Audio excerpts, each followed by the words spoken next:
नमस्कार विद्यार्थियों। नमस्कार। आज संस्कृत वर्णमाला जो विषय आप लोगों को कक्षा 10 के आधार पर संस्कृत वर्णमाला पढ़ाया जा रहा था, इस वर्णमाला में आप लोगों को बताया गया कि वर्णमाला संस्कृत वर्णमाला को कुल कितने भेद में रखा गया है? 4। माने संस्कृत वर्णमाला के आधार पर वर्णों को कुल 4 भागों में विभाजित किया गया है। इतना पता है? कल यही पढ़ाया गया था। संस्कृत वर्णमाला के आधार पर वर्णों को 4 भागों में विभाजित किया गया है। पहला क्या बताए थे? स्वर बताए थे ना। और स्वर के कुल कितने भेद थे? 3 थे। कौन कौन? ह्रस्व स्वर, दूसरा क्या था? दीर्घ स्वर, और तीसरा प्लुत स्वर। ये आपको 3 स्वरों के बारे में बताया। स्वर के कुल 3 भेद होते हैं, ह्रस्व स्वर, दीर्घ स्वर और प्लुत स्वर। ये 3 स्वरों का विभेदन आपको बताया गया था कि ह्रस्व स्वर किसे कहते हैं, दीर्घ स्वर किसे कहते हैं और प्लुत स्वर किसे कहते हैं। अब बताइए, मैं आपके पूर्व ज्ञान से जोड़ता हूं और कुछ रिवीजन करा करके तब अपने पॉइंट पे आता हूं। ठीक, अब इसी के आधार पर ह्रस्व स्वर की परिभाषा क्या थी? जिन वर्णों के उच्चारण में बहुत कम समय अर्थात एक मात्रा का बोध हो वहां पर ह्रस्व स्वर होता है। ह्रस्व स्वर जैसे अ, छोटी ई, छोटा उ, छोटी री और री, ये कुल 5 ह्रस्व स्वर होते हैं। ह्रस्व स्वरों की संख्या अ, ई, उ, री और री। ये क्या है? ह्रस्व स्वर। ये आप कल की कक्षा में जानकारी प्राप्त कर चुके हैं। ठीक, अब ध्यान दीजिएगा दीर्घ स्वर। ठीक, इसका जस्ट दुगुना होता है दीर्घ स्वर। दीर्घ स्वर उसे कहते हैं जिन वर्णों के उच्चारण में ह्रस्व स्वर का 2 गुना समय अर्थात 2 मात्रा का बोध होता है, वहां पर दीर्घ स्वर होता है। दीर्घ स्वर में जैसे आ, बड़ी ई, बड़ा उ और बड़ी री और ए, ऐ, ओ, आओ। ठीक, ये कुल 8 जो है वो क्या है? दीर्घ स्वर। ये ध्यान दीजिएगा, हम स्वर के भेद पढ़ रहे हैं। ठीक है, और तीसरा स्वर क्या पढ़े थे? क्या पढ़े थे? प्लुत स्वर की परिभाषा कौन बताएगा? हाथ उठाए। चलिए अभिषेक जी आप बताइए। जिन वर्णों के बोलने में ह्रस्व स्वर का 3 गुना समय लगे अर्थात 3 मात्रा का बोध हो उसे प्लुत स्वर कहते हैं। इसे अंक 3 अंक से दर्शाते हैं। जैसे ओम। बढ़िए, बहुत सही बताया इन्होंने। आप लोगों का भी उत्तर यही होगा। जिन वर्णों के क्या पढ़ रहे हैं हम? जिन वर्णों के उच्चारण में ह्रस्व स्वर का 3 गुना समय अर्थात लगे वहां पर प्लुत स्वर होता है। और ध्यान दीजिएगा, इन प्लुत स्वरों को दर्शाने के लिए अक्षर के आगे 3 के अंक से प्रदर्शित करते हैं। ये पढ़े थे आप लोग। फिर उसके बाद जैसे ये स्वर हो गया। अब ध्यान दीजिएगा, संस्कृत वर्णमाला के आधार पर वर्णों को कुल 4 भागों में बांटा गया है। उन 4 भागों का पहला भाग क्या था? स्वर था। क्लियर हुआ? अब यहाँ पर आज का नया टॉपिक जो हम लोग पढ़ेंगे, ये क्या है? इसी को आज ध्यान आकर्षित करते हुए पढ़ते हैं। ठीक है, स्वर आप लोगों को पता चल गया है। अब आइए नए टॉपिक हम व्यंजन की तरफ चलते हैं। एक बात और, एकदम ध्यान से, सनी कुमार एकदम ध्यान से सुनिएगा। ये जो आपका स्वर है, अगर कोई भी पूछेगा बता लेंगे ना? स्वर अ से लेकर के अ तक के वर्णों को स्वर कहा जाता है। स्वर के कुल 3 भेद होते हैं। कौन कौन? ह्रस्व स्वर, दीर्घ स्वर और क्लियर? ह्रस्व स्वर, दीर्घ स्वर और प्लुत स्वर में कौन कौन से स्वर आते हैं? सब क्लियर है ना? अब आइए हम लोग नए टॉपिक व्यंजन पर चलते हैं। इतना देखिए, जानना बहुत ही जरूरी होता है। ठीक है।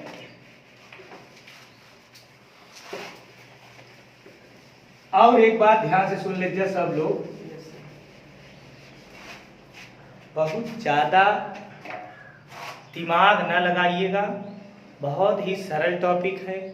आज तक संस्कृत आप लोग बहुत कम पढ़े होगा, ठीक। स्कूलों का क्या हाल है ये आपको अच्छी तरह से पता है, ठीक है। स्कूलों में संस्कृत विषय जो पढ़ाने वाले अध्यापक होते हैं वो खुद थोड़े लेजी होते हैं, ठीक है। उनके अंदर खुद ऐसी रुचियां कम होती हैं जो कि कक्षा 8 तक आपको संस्कृत भाषा से नील कर दिया जाता है। मैं आपको हकीकत बताऊं लड़कियों, कैमरा के सामने चला था बात, झूठ ना बोलो। मैं खुद कई विद्यालयों में गया हूं, वहां पर देखा हूं, चाहे वो प्राइवेट नर्सरी हो और चाहे सरकारी हो। सरकारी की बात छोड़ें, आप तो जानते ही हैं आजकल सरकारी विद्यालयों का माहौल काफ़ी सुधरा है, ठीक है। लेकिन प्राइवेट कॉलेज जो हैं, प्राइवेट स्कूल जो हैं, उनमें क्या स्थितियां हैं आप अच्छी तरह से जानते हैं। कॉन्वेंट स्कूलों की बात ले लें, हम किसी की बुराई नहीं करें, लेकिन ये सच्चाई भी है, इसको भी सुनना जरूरी है। आप गार्जियन हो चाहे लड़के हो, विद्यार्थी हो, सब लोग यह जानते हैं कि यहाँ पर केवल और केवल आपसे धन उगाही की जा रही है, केवल और केवल पैसे लिए जा रहे हैं। ले जा रहे हैं, नहीं ले जा रहे हैं। एक एक किताब का दाम जाकर के देखिए, 2-2, 250, 300 रुपए होता है और पूरा सिलेबस भी खत्म नहीं होता है। बड़े बड़े स्कूलों के नाम बताएं या छोटे छोटे स्कूलों, सब ऐसे ही है। और उसी के बीच में हमारी एक भाषा, सांस्कृतिक भाषा, संस्कृत भाषा गेहूं के साथ घुन की तरह पिस रही है ना। इंग्लिश, गणित, विज्ञान, ये सब क्या पढ़ रहे हैं बच्चे आप जानते हैं। उसके साथ साथ जब संस्कृत की बात आती है तो नील हो जाए। बड़े बड़े कॉन्वेंट स्कूलों में संस्कृत पढ़ाया ही नहीं जा रहा है। हमारा तो शासन से यही क्या है, गुहार है कि संस्कृत भाषा को अनिवार्य करें और इसको लगाएं। हाँ, चाहे कॉन्वेंट हो चाहे जहाँ हो, सब स्कूलों में संस्कृत भाषा को लगाएं और अच्छे अच्छे टीचर रखें, तभी ये संस्कृत भाषा सुधर सकती है। आप लोग आज आए हैं पढ़ने, यहाँ 9th 10th का क्लास चल रहा है। इस क्लास में आप ही लोग बताइए, इसके पहले संस्कृत आप लोगों की कैसी थी? पढ़ते थे, मैं मानता हूँ पढ़ते थे, लेकिन बहुत कम ही समझ में आता था, है ना। या बहुत से ऐसे भी लोग हैं जो कि कम पढ़ते थे या नहीं पढ़ाया जाता। तो ये तमाम प्रकार की विसंगतियों को अब भूलते हैं। अब हम नई उमंगे, नई तरंगों के साथ में एक नए टॉपिक व्यंजन की शुरुआत करते हैं, ठीक है। तो ध्यान दीजिएगा, सबसे पहले हम लोग यहाँ पर व्यंजन लिखते हैं। लड़कियों ध्यान दिया, हम ललका पेन से लिखा थे, उसमें मत लिखा जाए, करीबो पेन से लिखे है, ठीक। लिखो, व्यंजन लिखो।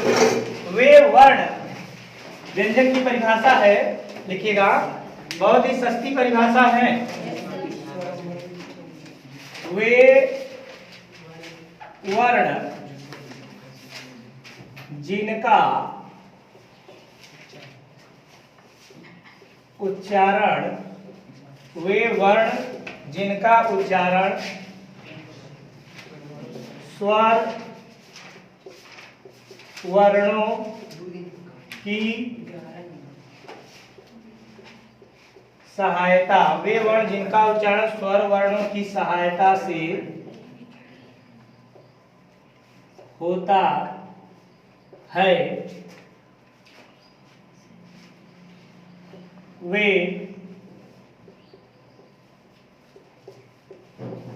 व्यंजन कहलाते हैं। व्यंजन किसे कहते हैं? हाँ, वे वर्ण जिनका उच्चारण मतलब याद रखिएगा, बोलना या कहना, ये बोलने या कहने की सहायता लेना ही क्या कहता है? उच्चारण। वे वर्ण जिनका उच्चारण स्वर वर्णों, स्वर वर्ण समझते हैं ना, अ से लेकर के अ तक के वर्णों को क्या कहा जाता है? स्वर कहा जाता है। क्लियर? अब ध्यान दीजिएगा। तो हम यहाँ जान गए कि व्यंजन की परिभाषा सबसे पहले जानते हैं, बहुत ही सरल है। कहा जा रहा है ऐसे वर्ण, अब एक बात और जान लीजिए, वर्ण का मतलब मैंने आपको बताया था, क्या होता है? अक्षर। वर्ण मतलब अक्षर होता है। तो व्यंजन की परिभाषा हम पढ़ रहे हैं। व्यंजन की परिभाषा में हमने यह देखा कि कहा जा रहा है ऐसे अक्षर, कौन ऐसे अक्षर जिनका उच्चारण माने जिनको कहने में स्वरों का मदद लिया जाए, स्वर अक्षरों की सहायता ली जाए, उन्हें क्या कहते हैं? व्यंजन कहते हैं। ध्यान दीजिएगा। और व्यंजन हमेशा परतंत्र रहते हैं और स्वर हमेशा स्वतंत्र रहते हैं। स्वर किसी से सहायता नहीं लेते बल्कि सहायता को किसको देते हैं? व्यंजनों को सहायता देते हैं। लेकिन ये जो व्यंजन है ये हमेशा सहायता प्राप्त रहते हैं। चलिए आपको एग्जाम्पल के रूप में बताते हैं,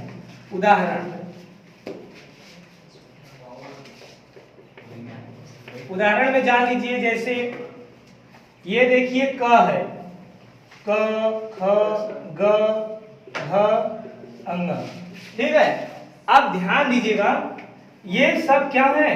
आगे है। अब व्यंजन बने, अब व्यंजन बने, नहीं तो स्वर व्यंजन संहित थे, अभी व्यंजन। अब ध्यान दीजिएगा ये शुद्ध व्यंजन है। जब क से लेकर के ज्ञ तक के, अब है लड़कियों लिखा मत, ध्यान से सुन लीजिए। जब क से लेके ज्ञ तक कई अक्षर होते बता? 36। एक दिन बुलवाए रहे सबसे क ख, इतना जने बैठा है, क्यों न क्यों झलमलाया जावे क ख बोले। क्यों स खाए, क्यों ह खाना है, क्यों छ खाना है। इतना भूख लगी बा कि 36 अक्षर 3-4 अक्षर खाई ना बोले। याद है ना? तो बताए देबो ना। ये बेटी जान ला दिन भर प्रयास करत है। क ख ग घ दाल भात खाथिन ओहमा लिखत रहथिन क ख। याद आइया था तुम्हें? चलिए बताओ निकले बने क ख ग। हां चला चलिएगा। तो ये 36 अक्षरों में ध्यान दीजिएगा, जितने भी अक्षर हैं व्यंजन में, जितने भी अक्षर, सबको किसी न किसी स्वर की सहायता प्राप्त होती है।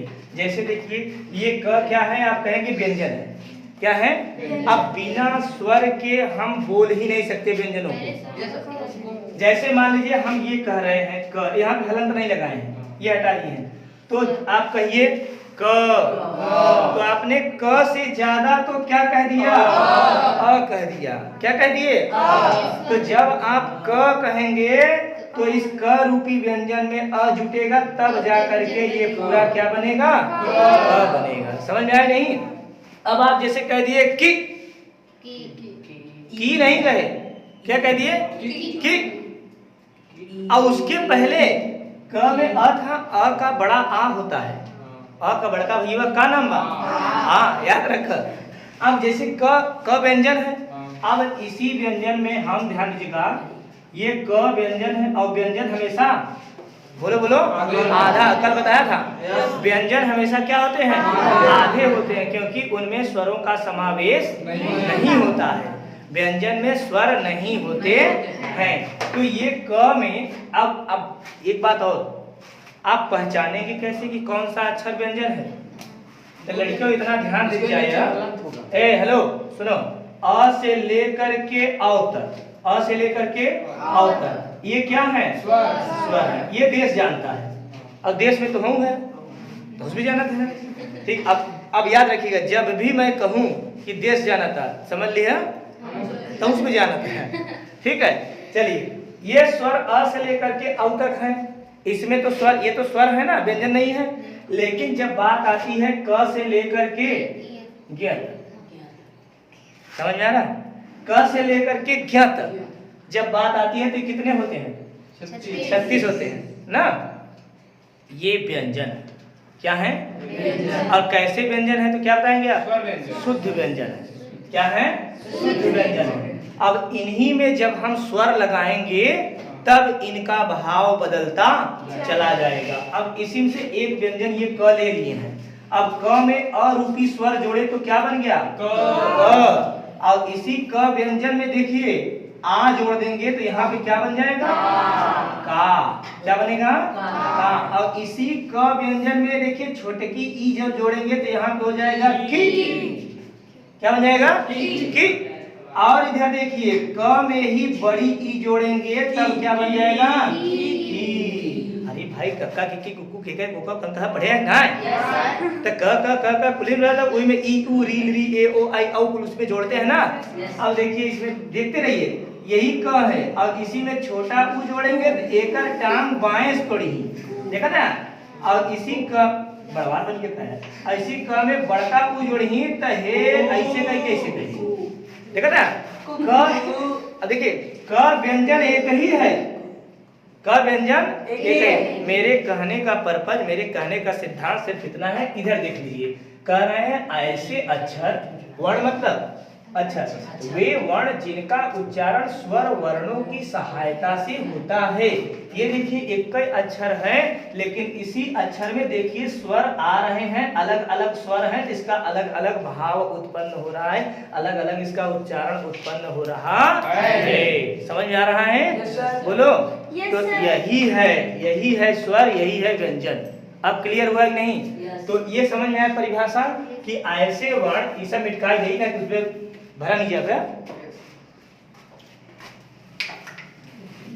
ध्यान देना, ऐसे वर्ण जिनका उच्चारण, बोलो बोलो, ऐसे वर्ण जिनका उच्चारण स्वर वर्णों की सहायता से होता है, वे क्या कहलाते हैं? व्यंजन का। अब नहीं भूलेंगे ना, व्यंजन की परिभाषा कोई पूछेगा बता लेंगे, नहीं बता लेंगे? एकदम क्लियर है ना। चलिए अब हम लोग अगला हेडिंग लिखते हैं, क्या लिखेंगे? व्यंजन के भेद। पाठ से लिखा जा, व्यंजन के भेद। तुझ भी का कसमसात है, सही से बैठ नहीं पहुंच जाता का? हाँ टेढ़ में बैठ रहे हो, ए सीधा बैठो। पलथे थी मार के जना यहाँ पे कि पूरी भाजी मिली, रसा जामुन खाई आई है। चलो व्यंजन के भेद लिखते हैं। लिखिए व्यंजन निम्नलिखित रूप से कितने प्रकार के होते हैं? चार प्रकार के होते हैं। लिख लीजिए, व्यंजन मुख्य रूप से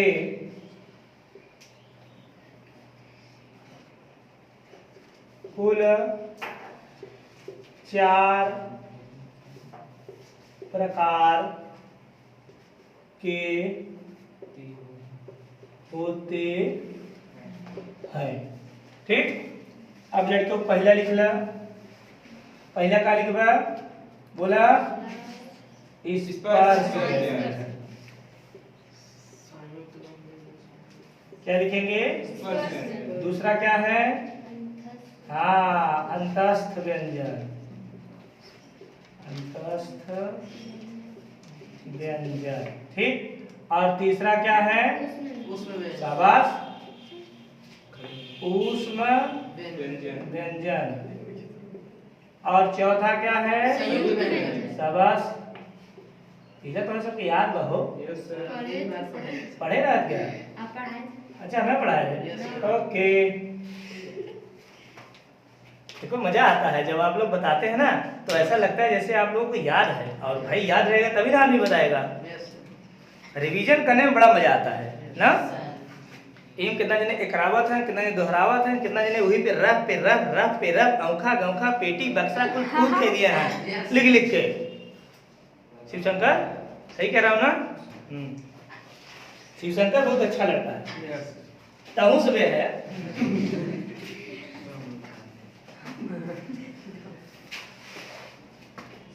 हम लोग बहुत सही हैं, जितने लोग हैं सब ठीक है।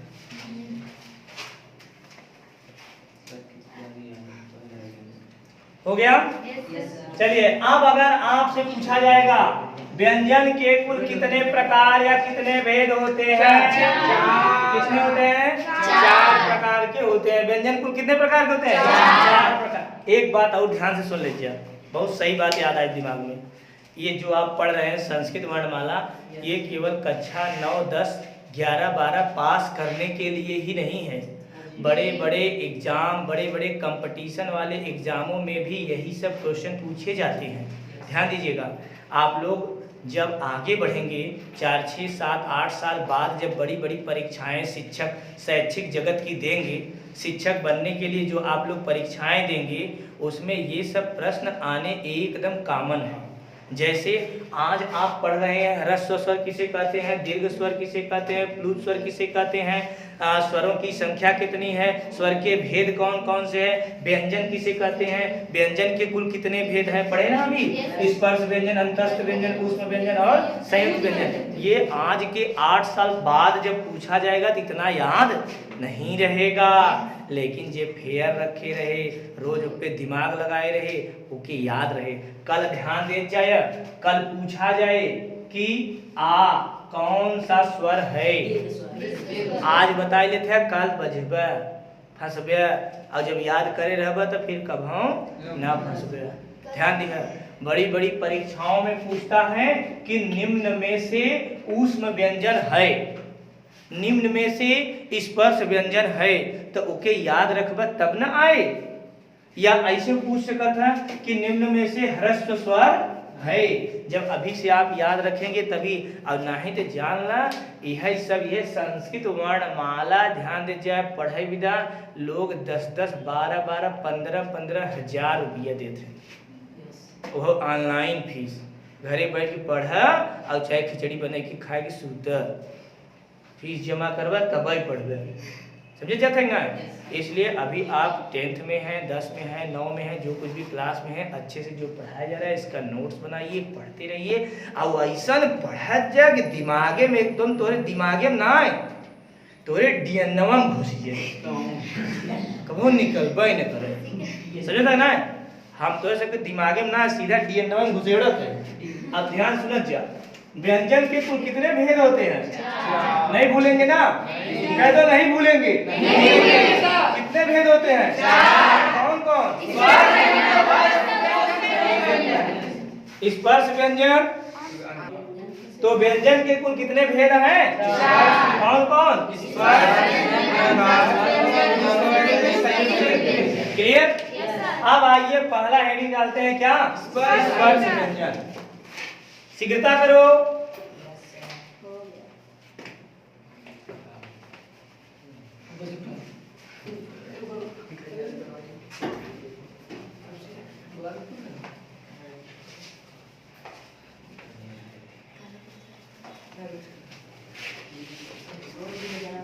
क्या लिखेंगे,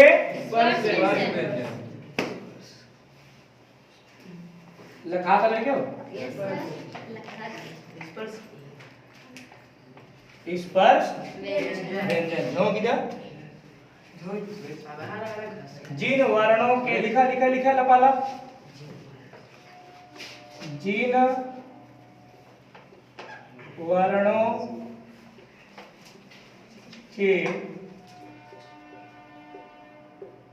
उच्चारण में मुख के दो विभिन्न भाग, मुख के दो विभिन्न भाग का, दो विभिन्न भागों का स्पर्शन होता है,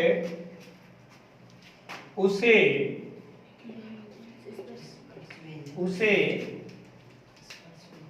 क्या कहते हैं, शाबाश। लाल पेन से काहे लिखा जानत जाता, यही में कितना जने गिनौनी होत रहा है ना, यही हम लड़का पेन से लिखा था, उसे स्पर्श व्यंजन कहते हैं।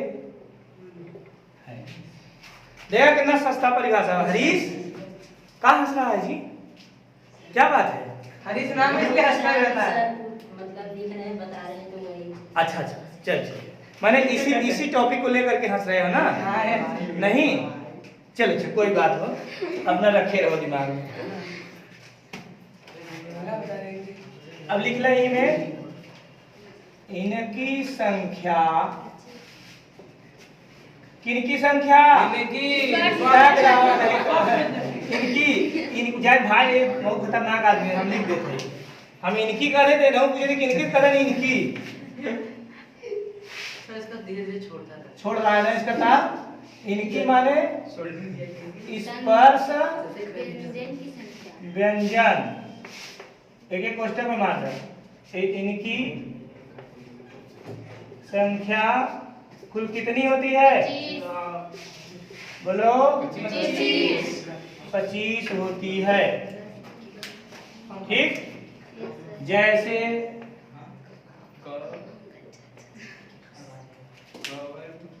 प्रियंका की तो हूँ था अच्छा रोवा था कबूतर ख खरहा ग गदहा घ घड़ी। पहले लड़के जो हम लोग पढ़त रहे कक्षा 5 और 6 में है ना, एक नाटक गुरुजी खिलाए रहे 15 अगस्त 26 जनवरी का नाटक उटक होता है ना, तो उनमें एक नाटक रहा, उनमें एक जने बिलखुद्दन बना रहा, उनका नाम क्या रहा? बिलखुद्दन है ना। तब इभा की बिलखुद्दन पढ़ाई जा रहा, तो मास्टर जी रहा, उनसे जो लड़का मास्टर बना उनसे पूछे कहे बिलखुद्दन, कहे हाँ गुरुजी, कहे इधर आओ ज्ञान, कहे हाँ गुरुजी बोलिए, कहे का ख सुनाओ, करे गुरुजी तो आम बात है सुनाओ, कहे क ख ग घ, कहे ऐसे नहीं, क कबूतर ख खरहा ग गदहा, कहा गुरुजी हमें आया था, कहा अच्छा तुमको जैसे याद है वैसे सुनाओ। तब कहले क से काट ले, कहे ख से कहे खरगोट ले, कहे ग से कहे गरियाई दे, कहे घ से कहे घर फूकब, कहे अंगा से अंगरा कर रहा, अब लागे कर रहे उनका पैंट का हाथ अरे खूब पिटाता है नो, कहे तो आप पैंट फिरे, कहे हमका जानी पैंट में पुरान रहा और रगड़ दिया फाट गया पैंट, हाथ का पैंट पकड़ के घरे हो। तब ऐसे आप लोग ऐसे नाटक नहीं किए होंगे, बोलो कि किए हो? और पहले बहुत मजा आता था, अब तो आप लोग खुद ही नाटकबाज हो गए हो। चलिए आगे लिखते हैं। उसी प्रकार यहाँ पे क्या हो गया? च वर्ग, इसमें क्या हो जाएगा? च छ ज झ य द वर्ग, ड ठ ड ढ ड़ ना जी, त वर्ग, त थ द ध न, प वर्ग, प फ ब भ और इधर म। ठीक, इसका एक सूत्र होता है लड़कियों, यही लिख देते ही स्पर्श व्यंजन का एक एक, उसमें खाली याद करे रहे कादयो मावसाना स्पर्शा, कादयो मावसाना स्पर्शा, ये सूत्र है आपका, लिख लो। ठीक है, कादयो मावसाना स्पर्शा। अब आइए हम लोग देखते हैं स्पर्श व्यंजन। स्पर्श व्यंजन पढ़ रहे हैं, इसके कहने का मतलब यह है कि व्यंजन हमने पढ़ा, व्यंजन किसे कहते हैं? बोलो। अच्छा, जिन वर्णों के उच्चारण में स्वर वर्णों की सहायता ली जाए वहाँ पे व्यंजन होता है। व्यंजन के कुल कितने भेद होते हैं? 4 भेद होते हैं। कौन कौन? स्पर्श व्यंजन, अंतस्थ व्यंजन, पुष्प व्यंजन और संयुक्त। इन 4 व्यंजनों में पहले व्यंजन का क्या नाम है? ये स्पर्श व्यंजन हम लोग पढ़ रहे हैं। ये देखिए मैं लिख दिया, पहले व्यंजन का नाम स्पर्श व्यंजन है। इस स्पर्श व्यंजन के आधार पर हम पढ़ रहे हैं कि जिन वर्णों के उच्चारण में, इतना तो सबको पता है ना, जिन वर्णों के उच्चारण में मुख माने मुहवा और कुछ मत समझ जाए, मुख के 2 विभिन्न भागों का स्पर्शन होता है। माने स्पर्श, माने स्पर्श माने बोलो, हाँ स्पर्श माने, अच्छा शाबाश, लिख देते पहले। कैसे लिखा था? टच या छूना, छेना मत समझे। ठीक है, स्पर्श मतलब छूना। ठीक, अब कह रहे हैं जिन स्पर्श व्यंजन पढ़ रहे हैं, जिन वर्णों के उच्चारण में मुख के 2 विभिन्न भागों का स्पर्श होता है माने टच होता है या छूना होता है, वहां पर स्पर्श व्यंजन होता है। और स्पर्श व्यंजनों की संख्या कुल कितनी है? 25 है। कौन कौन? आप बताएंगे। क से लेकर के म तक के 25 वर्ण जो हैं उनको स्पर्श व्यंजन कहा जाता है। अब एक बात और जाते जाते हम लोग अच्छे तरह से पढ़ लेते हैं कि आखिर क से लेकर के क वर्ग से लेकर के प वर्ग तक, अर्थात क से लेकर के म तक के वर्णों को स्पर्श व्यंजन क्यों कहा जाता है? क्योंकि आपने सूत्र में पढ़ा कादयो वसाना स्पर्शा। इसके कहने का मतलब है, लिख देते ही क आदि, क आदि, देखो कादयो मावसा, क आदि से लेकर म तक के वर्णों को ना, क आदि से लेकर के म तक के वर्णों को, माने कुल कितने हो गए? 25। क आदि से लेकर के म तक के वर्णों को क्या कहा जाता है? स्पर्श व्यंजन कहते हैं। क्लियर हुआ? अब ये तो देश जान गया मतलब आप लोग भी जान गए, लेकिन अभी हम ये नहीं जान पाए आखिर क से लेकर के म तक के वर्णों को स्पर्श व्यंजन हम कहते क्यों? कैसे मान लें कि क से लेकर के म तक के वर्ण स्पर्श व्यंजन है? इस पर थोड़ी चर्चा करते हैं। ठीक, अब ध्यान से सुनिएगा। ये क है, ठीक है। आप ये अगर ये व्यंजन है तो आप ऐसे ऐसे कर सकते हैं, क्योंकि ये जो है यही दर्शाता है कि इसमें क्या है? ये हाँ, स्वर नहीं है। ठीक, अब देखिए ध्यान सुनिएगा, ये व्यंजन है। ठीक, अब आप कहिए क, पहले हम इसी को पकड़ते हैं, इसी क वर्ग को। ठीक है, इसी क वर्ग। अब ध्यान कर दीजिए क, ख, ग, घ, अंग, च, छ, ज, झ, ञ, ट, ठ, ड, ढ, ढ़, त, थ, द, ध, न, प, फ, ब, भ, म। कुछ याद आया? क्या? जीभ में ऊपर टका नहीं, जब गरहिया गोल में तुझे पढ़त रहा तभी पढ़त रहा क ख ग घ अंग च छ ज झ ई पढ़े रहे ना? बस समझ गए हम। अब लागे पढ़े इसमें। चलो आगे बढ़ते हैं। अब देखिए ये क वर्ग में कुल कितने अक्षर आए? 5। और ऐसे ऐसे करके पांचों वर्गों में 5-5 अक्षर आए। 25 5 बचे 25। क्लियर? अब देखिए जैसे ही हम कहे क, कहो क कह दिए, अच्छे से कहो क, और देखते रहो कहां से निकल रहा है क। हाथ की उंगली रख दो। अब कह क, ख, ग, घ, म। चल अब ध्यान समझो, ये गला से निकला ना? गला से निकला नहीं? अभी कम समझ में आया है, अब एकदम एग्जैक्ट। अब आप कहिए मत क, मुंह से न निकलने पाए क, लेकिन कहने का प्रयास करो। जब कह रहे हैं क कहना चाहते लेकिन बोलिए मत। यहां देखिए कुछ कंपन हो रहा है, घर्षण कुछ हो रहा है। कुल कहिए, कुल टोटल पांचों हो रहा है नहीं हो रहा है? हो रहा है नहीं हो रहा है? बोलो। ये सब कहां से निकले? कंठ बोले तो गला, कंठ बोले तो गला, कंठ बोले तो क्या? गला। समझ में आया? समझ में आया नहीं? देखिए कहना तो नहीं चाह रहे हैं। अब देखो हमने पढ़ा था स्पर्श व्यंजन। स्पर्श व्यंजन में परिभाषा यह बताया कि जिन वर्णों के उच्चारण में मुख के एक नहीं बल्कि 2 विभिन्न भागों का स्पर्श हो। एक गला हो गया और ये मुख के गला नामक ये देखिए जो अंग है, इससे क से लेकर के अंग तक के वर्ण निकलने का प्रयत्न कर रहे हैं। क, ख, ग, घ, अंग निकल रहा है नहीं? अभी आप देखिए अगला भाग, ये देखिए च वर्ग है। अब कहिए च, छ, झ ज झ य। अब इसी च को कहना मत, लेकिन कहने का प्रयास करिए।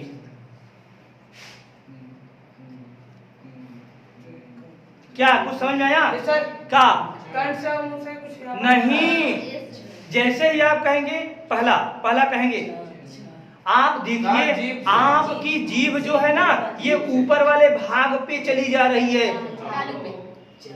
च छ ज, जीभ के बैठाए रहा और कही दे च कहा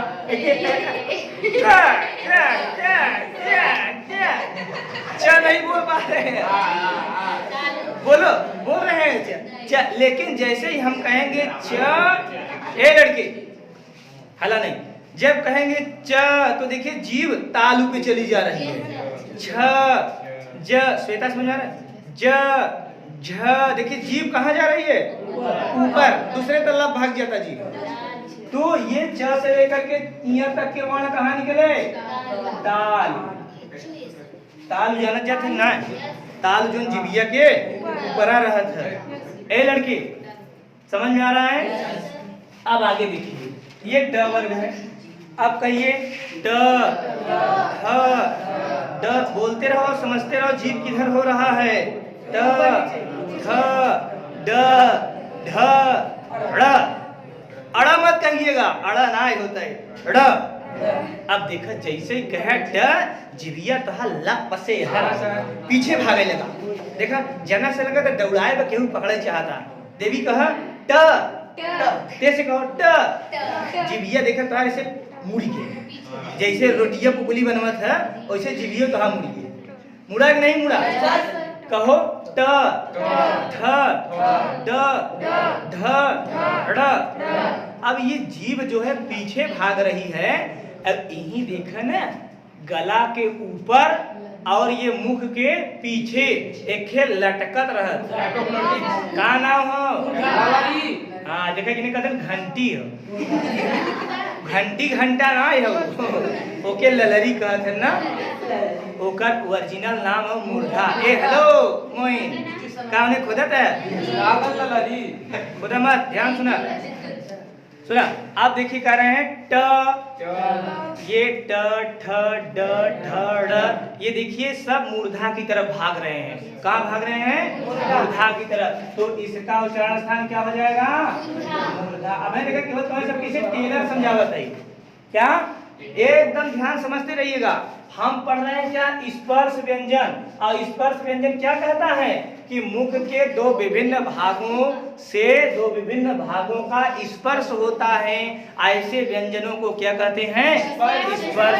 क्योंकि व्यंजन तो चार प्रकार के हैं ना, कौन कौन? स्पर्श व्यंजन, अंतस्थ व्यंजन, संयुक्त व्यंजन और ऊष्म व्यंजन। ये चार प्रकार के व्यंजनों में एक व्यंजन है जिसका नाम क्या है?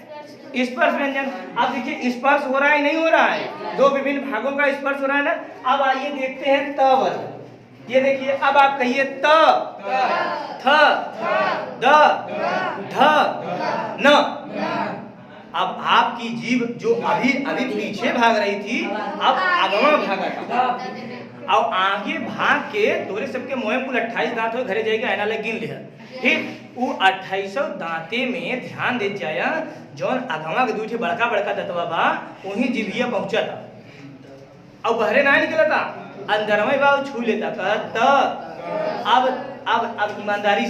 ईमानदारी से बहुत ध्यान से, ए सुनो ध्यान से, आप बोलिए मत, लेकिन त कहने का प्रयास कीजिए। तू कहा ना है तब तक जीभ पहुंच के बैठी, कहा मत और कहे कोशिश करा, पहुंच गया तो जैसे इस जीभ उही प्रकार से उ दांते कह जाए कि बैठा था, जैसे तुम्हें बराते सूरज न्योता मिल जाए, बराते न्योता मिल जाए और तू उनके घरे जाए के गाड़ी से ना जाए के अपने गाड़ी से जाए के जनवासे पहले बैठा है और बारात बाद में पहुंची, दुल्हा गाड़ी से लेके बजनिया तक बाद में पहुंचे और अपुआ जाएगी ठाठ से जनवासे में बैठा है। ठीक वैसे ई जीभ जो है दांते के जाए के बैठा तो तू त कहा चाहे समझ जाए ना, कही दे एक बार पहुंचा अपना जीव हटत ना हम ना हटब ना हटब ई हमारा स्थान है। तो ई त से लेके समझ में आ रहा है? हाँ, त से लेके न तक कहाँ से निकला भैया? दंत। दंत माने कल मैंने आप लोगों को समझाया था डिस्टर्ब मत किया करो, लेकिन ऐसी ना ऐसी अध्यापक जी पढ़ावत रहते ना उसका उत्साह बिगड़े जगत समझे थे ना, और समझ में नहीं आए हम ऐसे चिल्लाते ही रह समझे था। लास्ट एक बार और समझ ला प वर्ग। अब ये देखा बड़ा इंटरेस्टिंग बड़ा मनोरंजन पाठ भाई, यह भी ध्यान से समझ लो, उसके बाद फिर उतारे चालू कर दीजिए। अब देखा कैसे प वर्ग बा, अब वैसे एकदम वैसे प कहा प ह ब भ म, ठीक। अब बोला मत और कह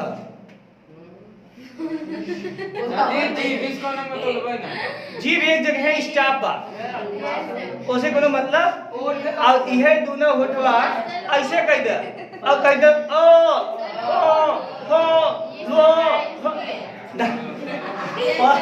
प से लेके म तक बोले न बोला रीचा समझ में आता?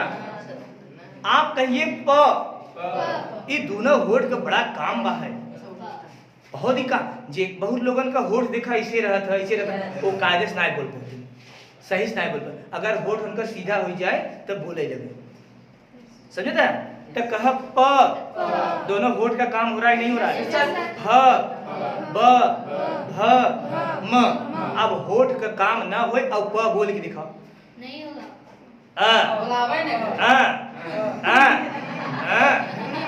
प नहीं बोला, लेकिन जैसे कायदे कहेंगे प होठ है, ब ब ब, देखा हो रहा है नहीं हो रहा है? तो ये सब प से लेकर के म तक, प से लेकर के म तक के व्यंजन कहाँ से आते हैं? ओष्ठ। क्या? ओष्ठ ना, ओष्ठ मतलब होंठ ना भैया, बोला जा। अब आप लोगों को समझ में आ गया होगा कि स्पर्श व्यंजन किसे कहते हैं? विपिन कुमार समझ में आया? स्पर्श व्यंजन किसे कहते हैं? भूलेंगे नहीं ना? स्पर्श व्यंजनों की संख्या कितनी होती है? 25 होती है। कहाँ से कहाँ तक? इसका सूत्र क्या है? क आदि से लेकर के म तक के वर्णों को क्या कहा जाता है? स्पर्श। क्या? स्पर्श। स्पर्श स्वर मत कही दी है। स्पर्श व्यंजनों के कुल कितने भेद हैं? कौन कौन? स्पर्श व्यंजन किसे कहते हैं? जिन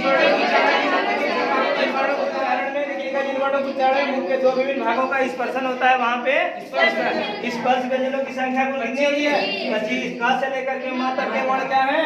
क से लेकर के, अगला क्वेश्चन, क से लेकर के म तक के वर्णों को स्पर्श व्यंजन क्यों कहा जाता है? क्योंकि इनकी उत्पत्ति, इनके बोलने का क्रम, इनके बोलने का स्टाइल या इनके बोलने का उच्चारण मुख के दो विभिन्न भागों से होता है, इसलिए ये क्या कहलाते हैं? स्पर्श व्यंजन। क्लियर हुआ? अगला हेडिंग आप लोग लिखेंगे अंतस्थ व्यंजन, जो कल की कक्षा में पढ़ाई जाएगी। अंतस्थ व्यंजन, ठीक है जी सर। ये अंतस्थ व्यंजन कल आपको पढ़ाया जाएगा। एक आप लोगों से बात मैं और कर लूं कि जिस विद्यार्थी विद्यार्थिनी के पास यहाँ तक पहुँचने की सामर्थ्य नहीं है, ठीक है, उन लोगों को आप इस वीडियो के माध्यम से उन्हें पहुंचाने का प्रयास करें ताकि वे घर बैठ करके भी पढ़ें, ठीक है। कक्षा 10 की क्लास देखिए, रोजाना आपको एक वीडियो के माध्यम से भी आप समस्त विद्यार्थियों के सम्मुख पहुंचाए जाने का मैं पूरा प्रयास करूंगा। जो लोग यहां पर नहीं पहुंच पा रहे हैं वे भी पहुंचने का प्रयास करें तो अच्छी बात है, अन्यथा घर बैठ करके भी पूरी क्लास को ऑनलाइन वे देखें। मैं आपसे सब्सक्राइब करने के लिए नहीं कह रहा हूं और क्या बोलते हैं कि और हाँ लाइक करने, मैं कुछ नहीं कहूँगा, मैं कदापि नहीं कहूँगा आप सबसे, बस मेरा उद्देश्य है कि आप इस वीडियो को देख लीजिए और परीक्षा के दृष्टिकोण से अपनी पढ़ाई तैयार कीजिए बस, और हमें कुछ नहीं चाहिए। हमारे वीडियो बनाने का केवल एक ही तर्क, एक ही माहौल है कि आप लोग इसे अच्छे से ज़्यादा पढ़ें और संस्कृत जगत में आप लोग भी आने का प्रयास करें। ठीक है, अगली टॉपिक मैं कल आप लोगों को बताऊंगा, और टॉपिक का नाम क्या है? अधिशास्त्र व्यंजन। तब तक के लिए सबको धन्यवाद।